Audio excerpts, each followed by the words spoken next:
अक्सर plane crash किसी technical failure या स्ट्रक्चरल फेलियर की वजह से होती है, पर एयर ब्लू फ्लाइट 202 की पूरी कहानी ही अलग थी। इस प्लेन के साथ किसी भी तरह का कोई प्रॉब्लम नहीं था, पर फिर भी यह प्लेन एक पर्वत से जा टकराया। हरा भरा जंगल बस एक पल में ही धू धू करके जलने लगा।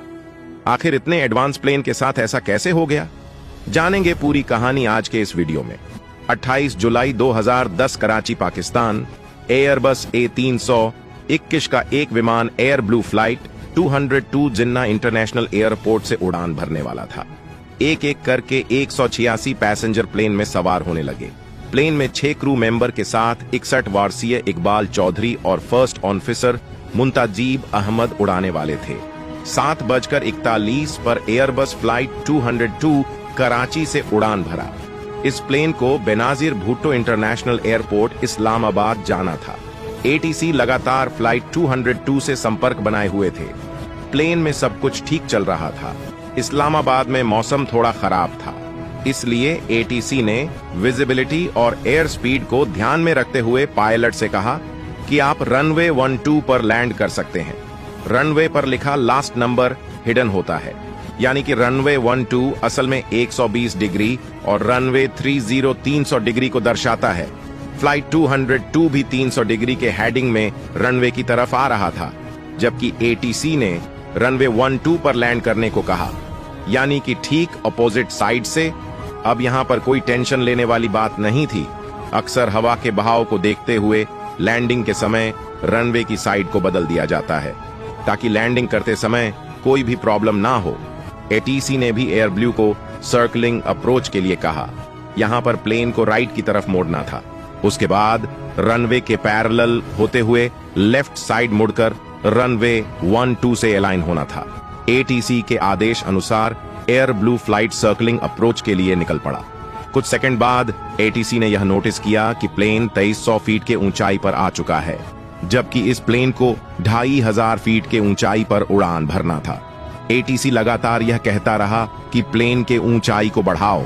दोनों पायलट भी इसी काम में लगे हुए थे कि किसी तरह से इस प्लेन को कंट्रोल में लाया जाए, पर अफसोस देखते ही देखते एक जोरदार धमाके के साथ ATC का संपर्क प्लेन से टूट गया।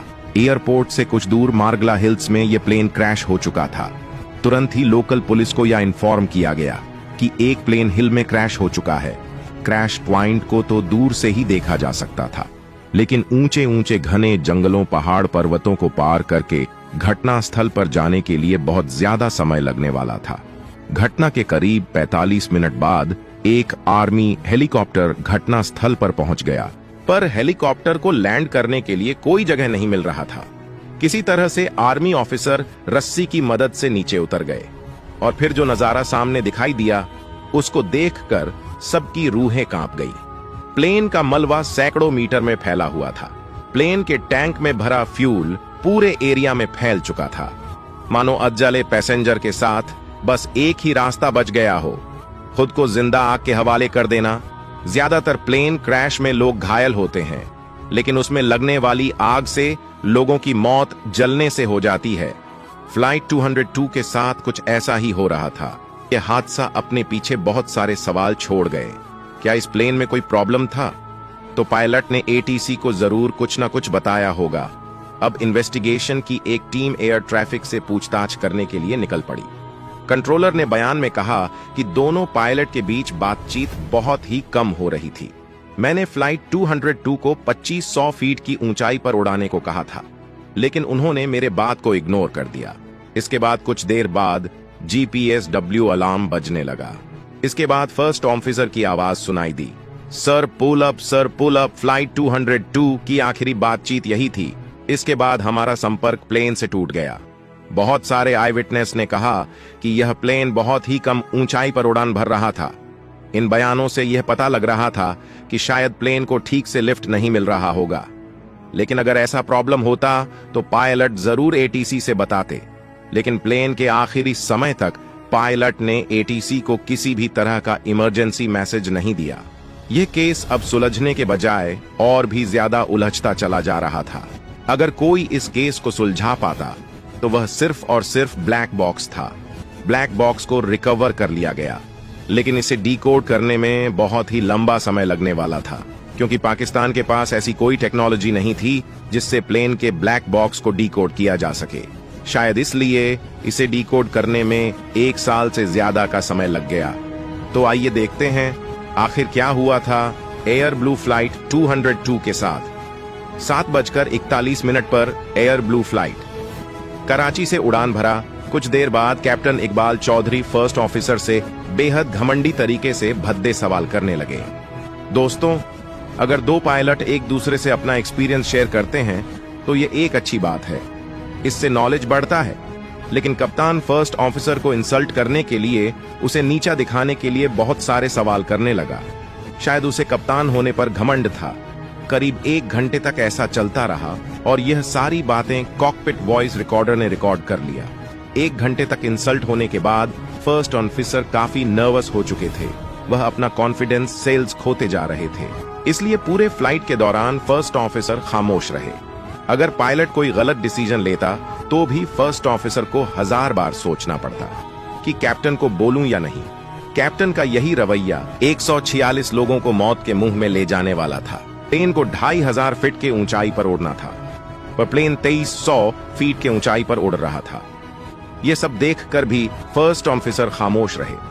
यहां पर सबसे बड़ी मुसीबत की शुरुआत तब हुई जब प्लेन विजुअल सर्कलिंग अप्रोच के लिए रवाना हुआ, वह भी नैव मोड में। लेकिन यह नैव मोड होता क्या है?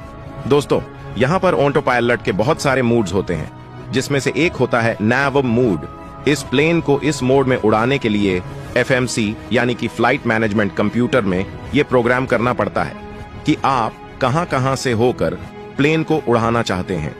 वही एक और मोड होता है जिसे हम कहते हैं HGD यानी कि हेडिंग मोड, जो बेसिकली ऑटो पायलट को यह बताता है कि प्लेन को इस डायरेक्शन में उड़ाओ। इसके लिए इस नॉब को रोटेट करना पड़ता है।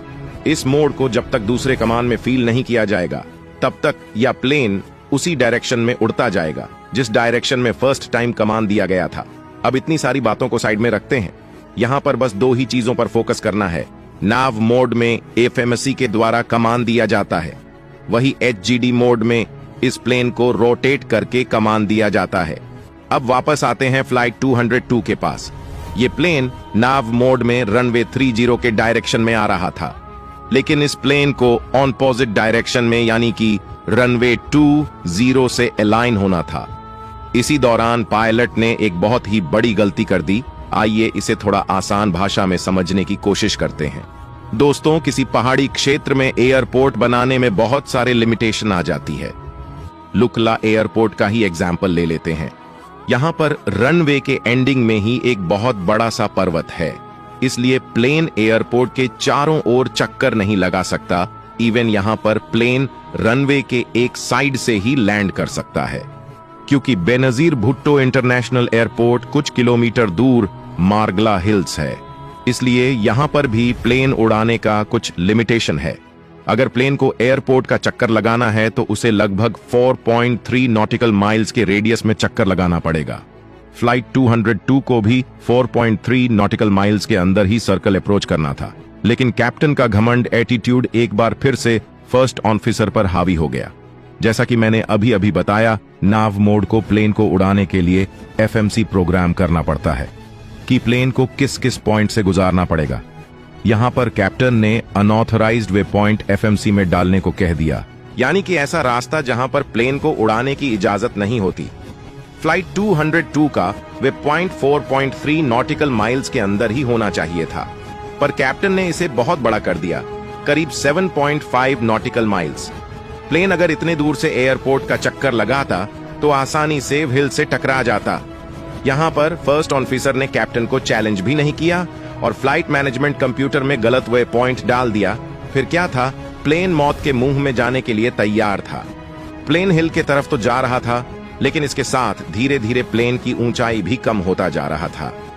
एयर ट्रैफिक कंट्रोलर बार बार वार्निंग देने लगा, पर कैप्टन ने फर्स्ट ऑफिसर को कहा कि बोलने दो उसको जो वह बोलना चाहता है। यह कहते हुए कैप्टन प्लेन को आगे बढ़ाने लगा। अब यहां पर प्लेन को लेफ्ट की तरफ मुड़ना था ताकि प्लेन हिल की तरफ ना जाए। यहां पर कैप्टन ने हेडिंग नॉब को रोटेट करके 300 डिग्री पर सेट कर दिया, लेकिन जैसा कि मैंने कुछ देर पहले ही कहा, कि प्लेन नैव मोड में उड़ान भर रहा था, और इस मोड में कमांड FMC में डाला जाता है, न कि हेडिंग मोड में। यहाँ पर नावी मोड में इस रोटेटिंग नैव के जरिए प्लेन को रोटेट करने के लिए नॉब को रोटेट करके कूल करना पड़ता है। अगर बोइंग का प्लेन हो तो पुश करना पड़ेगा।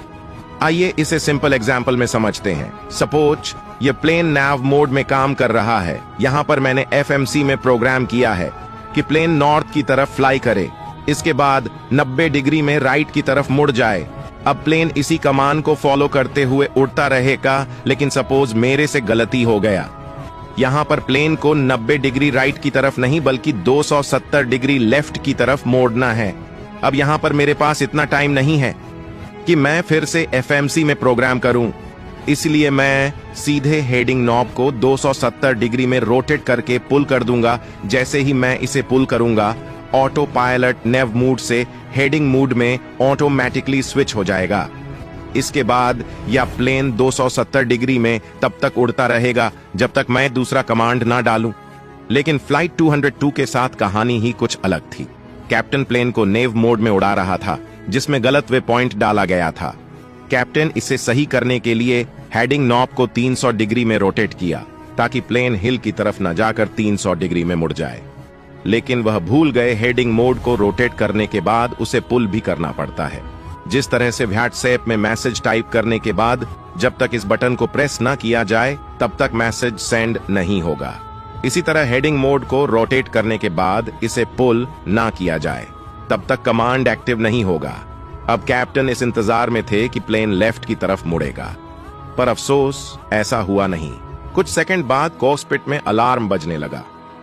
फर्स्ट ऑफिसर यह कहता रहा कि हम ग्राउंड के नजदीक आ रहे हैं, प्लेन को लेफ्ट की तरफ मोड़ो। अब कैप्टन को भी समझ में नहीं आ रहा था कि आखिर करें तो क्या करें। उसका बिहेवियर यह बता रहा था कि वह कोई भी डिसीजन लेने लायक नहीं था। प्लेन सीधे पहाड़ से जा टकराया। प्लेन में बैठे पैसेंजर की सुरक्षा प्लेन के पायलट के हाथों में होती है, इसीलिए पायलट की सूझबूझ और एकता बहुत जरूरी होता है।